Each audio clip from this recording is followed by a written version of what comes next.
السلام عليكم ورحمة الله وبركاته. الحمد لله رب العالمين، وبه نستعين على أمور الدنيا والدين، والصلاة والسلام على أشرف الأنبياء والمرسلين وعلى آله وأصحابه أجمعين. أشهد أن لا إله إلا الله وحده لا شريك له، وأشهد أن محمدا عبده ورسوله. اللهم صل وسلم وبارك على سيدنا محمد وعلى آله وأصحابه ومن اتبعهم بإحسان إلى يوم الدين. أما بعد. Hadirin mukminin, tuan-tuan muslimin muslimat yang dirahmati oleh Allah Azza wa Jalla, kita bersyukur kepada Allah kerana pada pagi ini kita dapat berkumpul dan duduk setelah kita menunaikan salat subuh berjamaah. Dan mudah-mudahan kita semua diberikan istiqamah untuk kita bangun besok juga datang salat berjamaah subuh, khususnya kerana salat subuh ini sangat ditekankan untuk kita berjamaah. Walaupun pada asalnya semua salat 5 waktu itu sangat dituntut, bahkan ada di kalangan para ulama yang mewajibkan salat berjamaah 5 waktu di masjid. Ada yang mengatakan ia fardu kifayah, ada yang mengatakan ia fardu ain, ada pandangan yang mengatakan wajib ke atas setiap lelaki muslim, wajib tanpa kecuali untuk mereka datang salat di masjid berjamaah. Manakala sebahagian mazhab mengatakan wajib tetapi tidak ke atas setiap individu, fardu kifayah. Jika ada segolongan daripada penduduk di kawasan itu menunaikan salat jamaah, maka terangkat dosa dari keseluruhan penduduk di kawasan itu. Tetapi ia tetap wajib untuk dilakukan, cuma dia tak atas ain setiap orang. Dan ada juga pandangan sunat muakkad dan sebagainya. Dan kita melihat di dalam negara kita hari ini ada kempen yang sangat bagus. Mudah-mudahan orang yang memulakan dan mencetuskan kempen ini mendapat pahala yang besar, seperti mana yang telah dijanjikan oleh baginda Nabi sallallahu alaihi wasallam. Nabi kata, sesiapa yang menunjukkan contoh man sanna fil Islam sunnatan hasanah, sesiapa di kalangan kamu yang dia merintis, dia menjadi contoh, dia menunjukkan suatu perkara tauladan yang hasanah, yang baik. Setelah dia menunjukkan contoh itu, dia merintis jalan kepada kebaikan itu, ada manusia yang mengikutinya, ada manusia yang mencontohinya, ada manusia yang mengamalkan seperti mana yang dia contohkan. Dia mendapat pahala setiap orang yang mengikuti hal tersebut. La yanqusu min ujurihim, kata Nabi, tidak kurang pahala mereka yang melakukannya.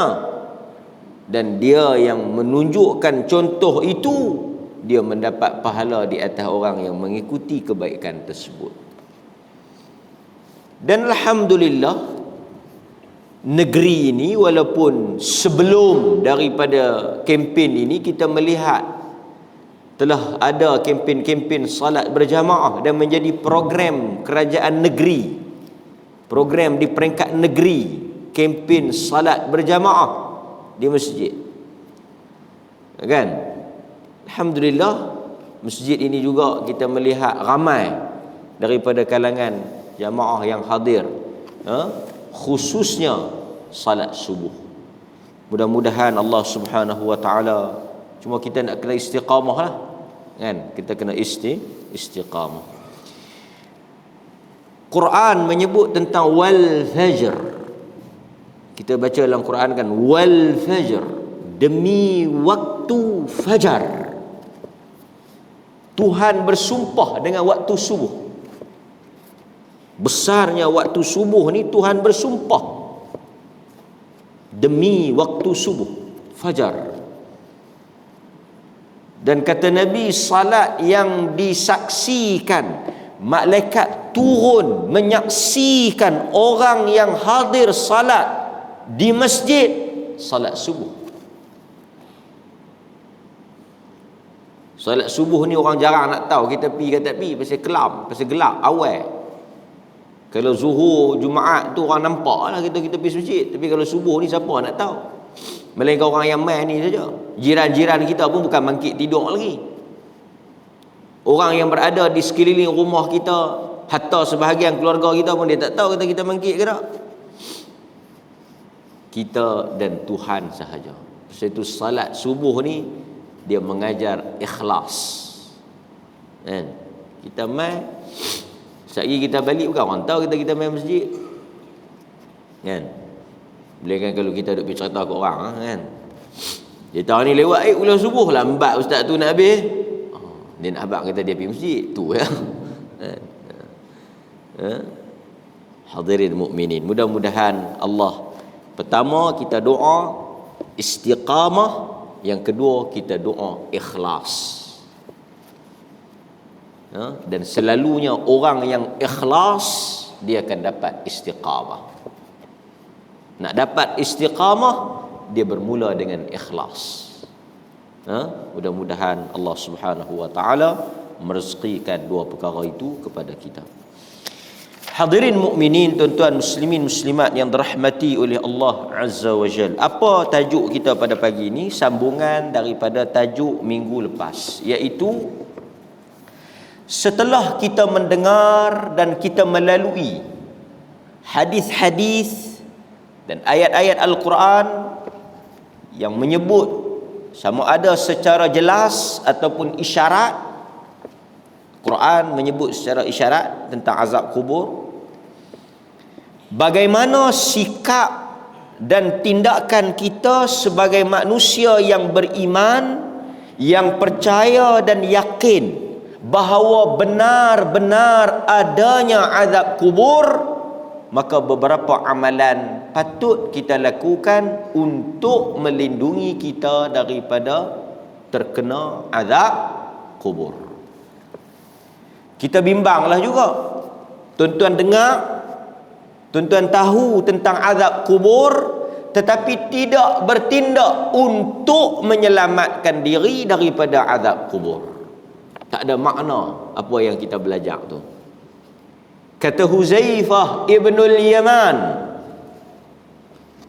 selalu kita masyhur kan dengar kata-kata Huzaifah, sahabat Nabi, sahibus sir, pemegang rahsia Nabi. Huzaifah ni dia kunci kepada rahsia Nabi. Banyak benda-benda yang confidential, secret, yang benda-benda yang rahsia rasmi kerajaan ni dia pegang lah, kan? Masyhur dia mengenali orang-orang munafik yang tidak diketahui oleh sahabat yang lain. Dan masyhur juga kepada kita, Umar pernah bertanya kepada Huzaifah, ada tak nama dia di dalam senarai munafik? Bukan kerana dia tu munafik, tapi kerana takut bimbang diri dia termasuk. Itu yang kata orang yang ikhlas tu, kan? Walaupun dijamin syurga, masih ada ketakutan dan kerisauan terhadap diri dia. Huzaifah kata, aku menyaksikan bahawa Umar tidak ada, bukan daripada kalangan munafik. Demi Allah, aku tidak menyaksikan orang lain selepas Umar. Kata Huzaifah, manusia bertanya kepada Nabi tentang perkara yang baik. Orang jumpa Nabi, ayyul a'mal afdal. Orang tanya Nabi, orang jumpa Nabi, orang bertemu dengan Nabi, orang bertanya tentang anil khair. Bila orang jumpa Nabi, apa soalan yang selalu kerap diulang tanya? Manusia tanya apa? Mereka tanya dekat Nabi, apa amalan yang paling baik? Apa amalan yang paling afdal? Apa amalan yang paling disukai oleh Allah? Apa amalan yang boleh memasukkan kami ke dalam syurga? Kesemua soalan-soalan kanan nas adalah manusia itu. Mereka bertanya Nabi tentang hal-hal yang baik. Tak salah. Mari seorang sahabat, ya Rasulullah, buat apa boleh masuk syurga? Ya Rasulullah, Tuhan amalan apa yang Tuhan paling suka? Ya Rasulullah, ayyul sadaqah a'zam ajra, sedekah apa yang paling dahsyat pahala dia? Itu semua yang baik, yang bagus, amalan yang disuruh. Tapi kata Huzaifah, aku tak macam tu. Aku beza sikit, aku belain sikit daripada orang. Dia tanya apa? Dia kata, aku tanya anis syarr. Aku bertanya kepada Nabi tentang hal yang buruk, hal yang menakutkan, hal yang tak elok lah. Kenapa? Kerana kata Huzaifah, aku tanya dekat Nabi benda-benda yang buruk, benda-benda yang dilarang, benda-benda yang tak elok. Makhafatan an yudrikani, kerana aku risau kalau aku tak tahu, aku nanti buat benda tu. Nampak tak? Huzaifah kata, aku tanya yang jahat tu, yang tak elok tu, yang buruk itu, yang dilarang itu, kerana aku risau kalau aku tak tahu perkara tersebut, boleh jadi aku jatuh melakukan hal itu. Jadi aku mengetahui benda yang jahat itu untuk melindungi diri aku daripada aku buat hal tersebut. Jadi kita mungkin tahu tentang azab kubur, tentang perkara-perkara yang boleh menyebabkan kita terkena azab kubur. Maka sepatutnya kita mengambil langkah awal mencegah daripada diri kita termasuk di dalam mereka yang diazab di kubur. So kita kena tahu amalan-amalan yang macam mana bila kita buat, kita selamat. Sebab ada beberapa perkara kalau kita buat, insya-Allah Nabi bagi tahu kita boleh selamat. Hadirin mukminin, yang pertama kata Ibnu Abbas radhiyallahu anhuma. Kata Ibnu Abbas radhiyallahu anhuma daripada Abdullah bin Abbas Al-Abbas radhiyallahu anhuma, Allah redha dia dan bapaknya. Kata Abdullah ibnu Abbas, kata Abdullah ibnu Abbas, kana yu'allimuhum hadha ad-du'a kama yu'allimuhum as-surah min al-Quran. Yaqul, Allahumma inna na'udzu bika min 'adzabi jahannam wa a'udzu bika min 'adzabil qabr wa a'udzu bika min fitnatil masiihid dajjal wa a'udzu bika min fitnatil mahya wa mamat. Hadis yang diriwayatkan oleh Imam Muslim. Hadis ini ada di dalam Sahih Muslim. Kata Ibnu Abbas, adalah Rasulullah sallallahu alaihi wasallam, kana, adalah Rasulullah ni yu'allimuhum, 'allama yu'allimu, mengajar. Adalah Rasulullah ini mengajar mereka, yakni para sahabat, hadza doa, doa ini seperti mana baginda mengajar mereka surah daripada Al-Quran. Nabi tekankan tentang doa ni, Nabi ajar tentang doa ni. Nabi apa kata? Nabi sebut tentang doa ini seperti mana dia menekankan tentang surah di dalam Al-Quran. Apa maksudnya? Berat, besar dan pentingnya doa ni. Doa ni sangat penting, sangat ditekankan dan sangat diberi perhatian oleh Nabi. Macam mana dia sampaikan Quran kat kami, macam mana bila turunnya wahyu, bila turunnya Quran dia ajar kami, macam itulah dia ajak doa ni. Hadha doa. Maksudnya doa ni memang Nabi bagi perhatian yang besar. Macam ajak Quran tu. Sebab itu terkenal di kalangan para sahabat. Saya rasa masjid ni juga ada. Kena ada lah satu kelas. Kita ada kelas aqidah, kita ada kelas fiqh, kita ada kelas tafsir, kita ada kelas hadis, kita ada kelas akhlak, kita kena ada kelas sirah. Karena sahabat kata, kami mengajar anak-anak kami sirah seperti mana kami mengajar Al-Quran. Artinya sirah Nabi ini besar, siratul Rasul, tentang kehidupan Nabi SAW. Baik. Apa doa tu? Doa ni tuan-tuan duk baca dah, yang saya baca tak salah. Allahumma inna na'udzubika min azabi jahannam. Ya Allah, sesungguhnya na'udzubika, kami berlindung denganmu daripada azab neraka jahannam. Dan aku berlindung daripada azab kubur, dan aku berlindung daripada fitnah Dajjal, dan aku berlindung daripada fitnah hidup dan fitnah mati. Apa poin kita? Wa a'udzubika min azabil qabr, berlindung dari azab kubur. Nombor 1 poin dia, berdoa memohon perlindungan azab kubur, untuk mengelakkan diri kita, menyelamatkan diri kita, jasad kita, roh kita daripada terkena azab kubur. Jalan sunnahnya ialah belajar dan membaca doa berlindung dari azab kubur. Banyak petua orang duk bagi, nak bagi selamat azab kubur. Pegang tanah, gempai tanah, baca inna anzalnahu fi lailatul qadr. Yang ni tak ada hadis, Nabi tak ajar. Boleh mana kita tak tahu. Tengok-tengok dalam kitab Syiah. Dia berkata ambil tanah, kepai, inna anzalnahu fi lailatul qadr wa ma adraka ma fi bubuh. Bila kita tanya mai mana? Ada dalam hadis mana? Mesti nak amal kena tahu hadis. Bukan boleh sapu. Kita makan pun tanya halal tak halal, baru lama. Cek nak makan pun cek, nak masuk hok dalam perut pun tanya, ikan baru ke ikan lama kan?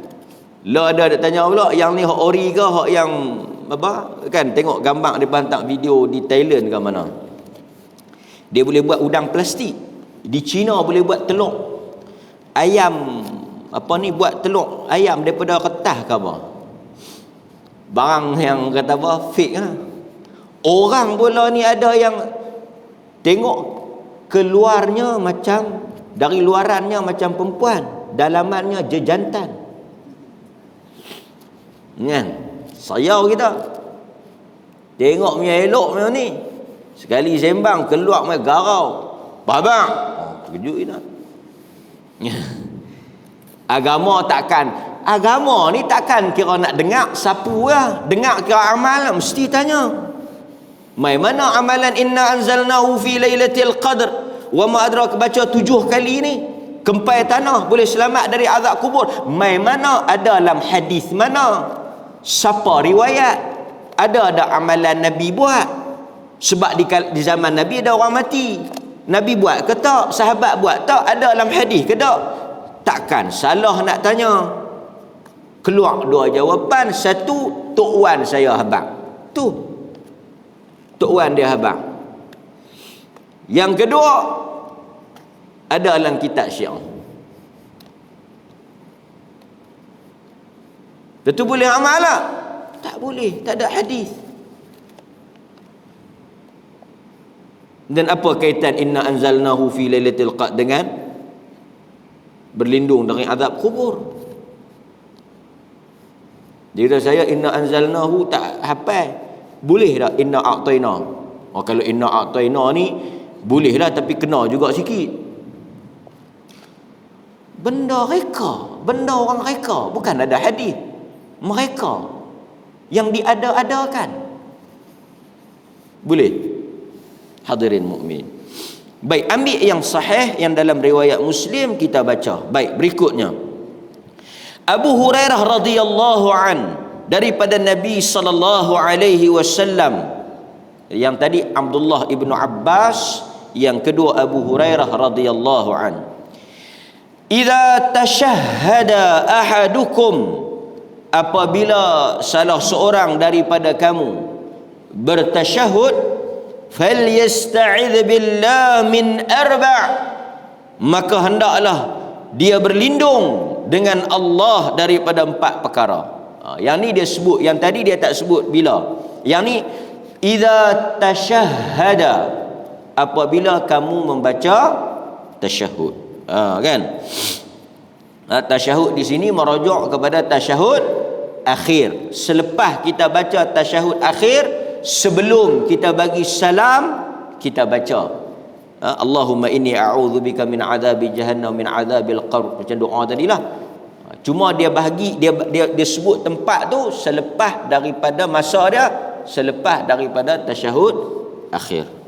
Hadis ni diriwayatkan oleh al-Imam Muslim. Besar tak besar doa ni? Besar, tuan-tuan. Berat tak berat doa ni? Berat. Sehingga ada di kalangan tabi'in, dia kata dekat anak dia tanya anak dia, ada'auta Tawus bin Kaisan. Tawus bin Kaisan, dia kata ke anak dia, libnihi ada'auta biha fi salatika. Dia kata, hey anak, wahai anakku, ada'aut, adakah engkau berdoa kepada Allah minta 4 benda ni di dalam fi salatika, di dalam salat engkau? Engkau baca tak doa di dalam salat engkau? Anak dia kata, ya wahai ayahku, la, aku tak baca. A'id salataka, a'id salataka. Oh, tak baca, mayang lain. A'id salataka, tak baca, semayang lain. Taklah wajib doa ni, dia taklah termasuk dalam rukun. Tetapi ijtihad, sahabat ni dia nak stres, kata doa ni berat dan besar, dia suruh anak dia ulang balik baca doa ni. Ini ijtihad sahabat, yang mana ijtihad tabi'in, yang mana benda ni tidak wajib untuk diikutilah. Baik. Kata al-Imam an-Nawawi rahimahullah, kata al-Imam an-Nawawi, hadha kulluhu yadullu ala ta'kid hadha ad-du'a wa ta'awudh wal hath ash-shadid alayh, wa dhahiru kalam Tawus rahimahullahu ta'ala annahu hamala al-amr bihi ala al-wujub فأوجب إعادة الصلاة لفواته وجمهور العلماء على أنه مستحب ليس بواجب ولعل طاووسا أراد التأديب. Tengok, ولعل طاووسا أراد تأديب ابنه والتأكيد هذا الدعاء عنده لا أنه يعتقد وجوبه والله أعلم. Dia kata, ni al-Imam an-Nawawi kata ni, perkataan an-Nawawi rahimahullah, dia kata semua hadis-hadis yang menunjukkan tentang doa ni, Allahumma inni a'udzubika min azabi jahannam min azabil qabr wa min fitnatil masih dajjal ni, kata an-Nawawi rahimahullah, dia kata yadullu ala ta'kid, menunjukkan kepada, ditekankan betapa beratnya hadza doa ni sangat stres, sangat ditekankan. So jangan orang kata take for granted lah, jangan orang kata pandang ringan, orang kata baca tak apa, tak baca tak apa, sah agak sembahyang kan. Jangan. Kata Aisyah radhiyallahu anha, panjanglah cerita tu. Ada satu perempuan tua Yahudi masuk mai duduk sembang azab kubur. Dia cerita tentang azab kubur orang tua Yahudi ni. Lepas tu Aisyah tanya balas Nabi, panjanglah.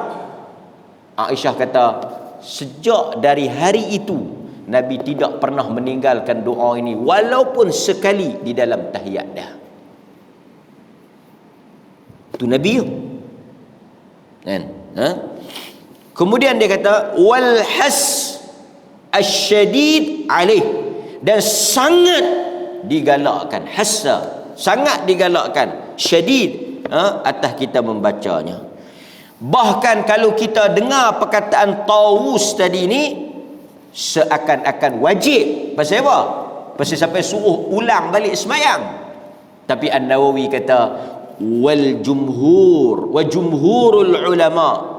Tapi An-Nawawi kata jumhur ulama, majoriti pandangan di kalangan para fuqaha, ulama-ulama fiqh menyatakan ia hanya mustahab, dituntut, tetapi tidaklah sampai kepada wajib.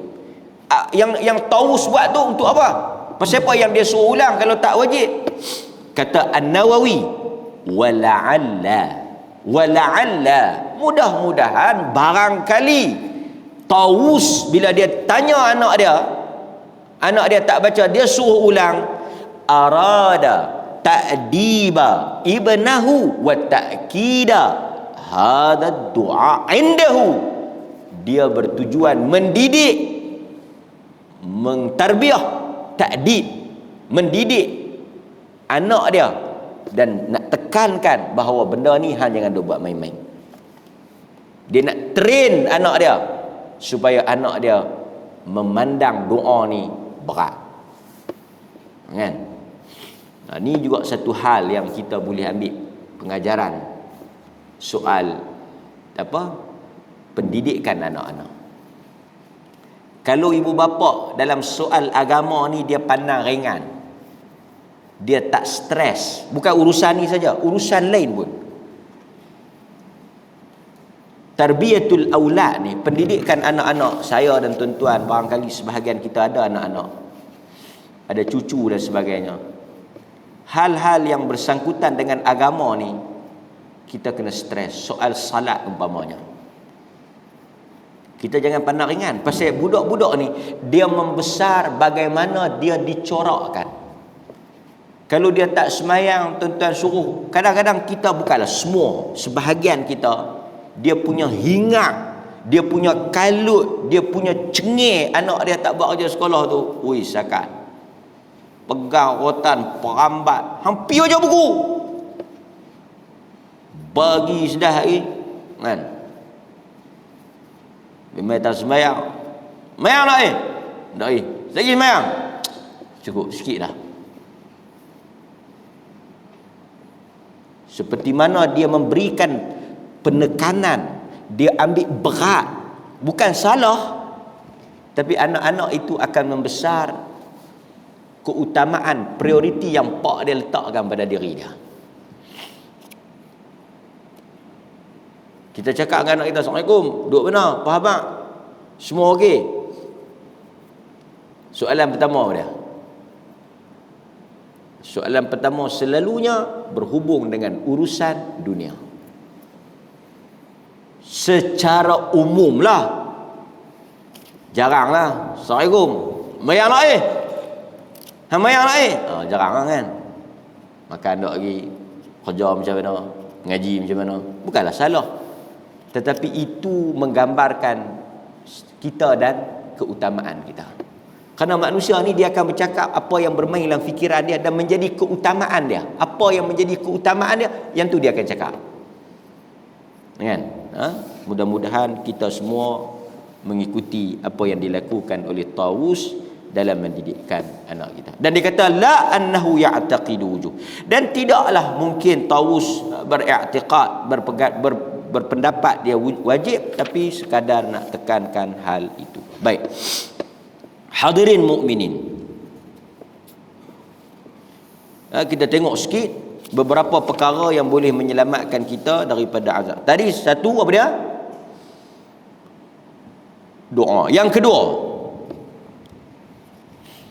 kita elakkan diri kita daripada menjadi batu api, firestone. Atau yang kedua, yang ketiganya, nombor satu, jangan duk pergi jadi batu api. Kalau tak mau kena rimbuk, tak mau kena balun dalam kubur, tak payah duk pergi jadi mami jarum. Mamak jarum ke, mami jarum ke? Depa duk kata mami jarum. Lah ni banyak juga mamak jarum.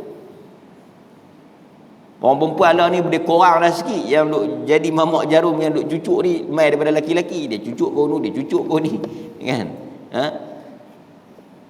Pergi mana bawa mulut? Dia kata, elok lah, macam mana aku tak bawa mulut? Aku nak tak mana mulut aku? Jaga-jaga. Mulut tu nanti pasal kes mulut tu lah, kena tibai tak padan, kan? Dalam hadis Ibnu Abbas yang diriwayatkan oleh Bukhari dan Muslim, antara punca seseorang itu diazab di dalam kubur, yamshi bin namimah. Dahulu dia di dunia, so tuan-tuan nasihatkan diri kita dan keluarga kita, isteri kita, tak payah masuk campur urusan orang lain yang bukan urusan kita, dan tak payah naqlul kalam. Namimah ni apa dia? Memindah cakap satu orang kepada orang lain dengan tujuan untuk mencetuskan pergaduhan. Naqlul kalam, pindah cakap, tu namimah. An-namam, dia bawa perkataan kawan ni pi kat perkataan kawan tu dengan tujuan apa? Supaya dia berkelahi. Kadang-kadang dia pindahkan cakap dalam tak bermaksud nak berkelahi atau tak membawa kepada pemusuhan, tak apa. Tapi kalau dia bawa bagi berkelahi, kan? Dia tahu kata, contoh, dia tahu kata cikgu dia ni menikah. Contohlah, cikgu dia ni dia tak tajuk lain lah, dia tajuk menikah ya. Tapi dia kata dia tajuk ni pun di masjid, di rumah dia tak cakap. Saya tak tahulah orang kata. Tu pun nak berkelahi lah tu, kan? Memang dia tahu, dia tak payah bercerita lah. Sebab itu kita belajar kan, bolehnya berbohong dalam 3 perkara. Berurusan rumah tangga kita boleh bohong, berurusan perang rumah tangga boleh cakap bohong, perang boleh cakap bohong, apa lagi cakap bohong? Mendamaikan dua pihak boleh cakap bohong, kan? Apa dia? Contoh mendamaikan dua pihak, kan? Macam selalu kita bagi contoh. Aku tengok pagi tadi hang duk pergi minum dengan dia. Dia kata apa kat aku? Nama hang pun dia tak sebut. Kata apa? Aku duk korek tanya tentang hang. Dia kata okey, tak ada apa. Ini baru betul. Pakai muhung lah. Tak ada duduk lagi dia maki kau tu lah. Kita baru nak duduk dia tanya, mangkak tu tak mai ni. Kan? Tapi kita tak payahlah duk pihabang, kan? Tu namimah. Tu namimah. Law ni tuan-tuan dahsyat. Namimah yang paling dahsyat. Seiring dengan perkembangan teknologi pada hari ini, dia guna namimah dengan jalan apa? Wasilah apa? Screenshot. Contoh dalam grup masjid, hari ni Tok Imam tak mai, mereka pun duduk bersembang dalam grup tu, kan? Tok Imam ni tak mai, dia buat lorat ya, dia buat sakit ya, dia memang nak tuang semua, dia bodoh ni kan? Tak apalah bincang, duk berkata sama-sama dia. Ada kutu mana tapi screenshot. Pernah dia screenshot, pi rumah Tok Imam. Pi rumah Tok Imam tu. Semangat nak melakukan amal soleh. Tok Imam pun terkejut. Apa pasal ni main rumah saya ni? Saya patutnya pi nak pokok getah. Bini saya suruh. Saya singgah rumah Tok Imam. Benda ni besar Tok Imam. Benda ni besar. Lebih besar daripada nak tukar kerajaan. Apa dia? Tok Imam tengok ni. Mereka duk kutuk Tok Imam dalam grup tu. Saya screenshot ni sebagai bukti betul ni. Saya nak pi print. Tak dan. Siap nak pi print tu. Nak pergi print, nak bagi Tok Imam baca screenshot tu, punya semangat. Tak semangat macam tu hang nak buat baik, tapi hang nak bagi depa ni berkelahi. Tu dia sanggup habis 5 hari pergi photostat. Photostat color pula perbesar pasal Tok Imam kelabu mata. Apa manfaatnya? Tok Imam baca tu marah kat depa tu berkelahi. Dia syok. Dia syok. Tak ada manfaat apa. Itu yang berlaku dalam masyarakat kita. Dan itu yang menyebabkan tuan-tuan, Tuhan telah melaksanakan azab sebelum di akhirat. Buh dalam kubur. Masuk kubur tu jalan terus. Tak dan tunggu akhirat tu, tak dan tunggu bangkit mahsyar. Dalam kubur on dah. Dosa lain tunggu akhirat ditangguhkan, dibawa ke muka pengadilan. Tetapi bukan semua namimah, ada juga benda-benda yang berhubung dengan keselamatan masjid ke apa. Contohlah, sekali lagi pergi bendui, bahaya pula. Katalah tuan-tuan duduk dalam satu grup, mereka rancang nak rompak masjid. Tuan-tuan ada dalam grup tu, tapi yang peliknya macam mana tuan-tuan boleh ada dalam grup penyamun tu? Katalah tuan-tuan ada dalam grup tu, mereka rancang malam ni masjid Gua Gajah, pukul berapa kita berjumpa di mana, macam mana apa semua. Tuan-tuan duduk ada dalam grup tu, baca, tak buat apa. Polis pun tanya kita, kami tengok dalam grup tu ada nama cikgu. Betul? Oh, ada dalam, saya memang ada dalam grup tu. Oh, cikgu tak abad kat AJK masjid ke atau tak abad kat kami awal, dah tahu dia pun. Astagfirullahalazim tuan. Tu dia lah tuan tak dengar kuliah subuh. Ustaz kata jangan namimah. Sekali saya pergi report kat tuan, tuan pergi tangkap dia, berkelahi pula tuan dengan dia. Jadi saya biar. Yang ni masalah dia ni, yang jenis mas semayang subuh buka tak basuh. Jadi mamun. Orang kata namimah ni, kita kena bezakan hak mana yang namimah dengan hak mana. Ada benda yang kita tahu, kita perlu angkat perkara itu atau kita bawa hal itu kepada pihak lain kerana ada maksud dia. So dia balik kepada apa maksud hampi bawa cerita tu. Apa maksud hampi bawa? Sebab tuan-tuan dapat jelas, bukan semua benda naklul kalam, bukan semua benda kita pindah cakap, kita pergi mengadu atau kita bawa cerita dengan tujuan apa? Dengan tujuan nak berkelahi, tapi ada tujuan maslahat yang lain, tak termasuk di dalam namimah. Ini kita kena bagi jelas. Baik. Yang kedua, yang ketiga, kita sebut ringkas. Yang ketiga, tuan-tuan hendaklah memastikan ataupun menyucikan diri tuan-tuan ketika qada hajat ni dengan betul dan sempurna. Dengan sempurna. Kerana di antara azab yang kedua ialah la yastabri'u min baulih, iaitu dia tidak membersihkan atau dia tidak menyucikan kencing dia. Yang ni juga azab kubur. Azab kubur. Kata An-Nawawi rahimahullah, sebab kaunihima kabirain anna adam at-tanazzuh min al-bawl yalzamu minhu butlanu as-salah fatarkuhu kabiratun bila syak wal mashyu bin namima was sa'yu bil fasad min aqbah al-qaba'ih. Tu dia, min aqbah seburuk-buruk benda daripada benda yang buruk. Min aqbah ni dari seburuk-buruk benda daripada benda yang buruk. Benda tu buruk ada 10, yang paling buruk nombor ni. Satu ni dia, ni. An-Nawawi kata yang menjadi punca dia jadi besar tu, yang kencing tak basuh, yang tak basuh tak elok tu, yang jenis kecil-kecil zip seluar tu, yang jenis apa percik lebih kurang ni, kerana apa? Kerana bila dia tak bersuci dengan betul, mengakibatkan salat dia tak sah kerana istinja dia tak sempurna. Tu dia pergi jadi sakan tu. Yang kedua, yang berjalan dengan namimah tadi, kan? Wallahu taala a'lam. Hadirin mukminin. Kemudian para ulama juga menyebut dalam hal ini, kalau kita tengok antara perkara yang boleh menjadi penyebab kita diazab kubur, diazabkan di dalam kubur, ialah kerana daripada dosa lisan kita. Dosa lisan kita. Ini seperti mana yang berlaku di dalam hal namimah tadi.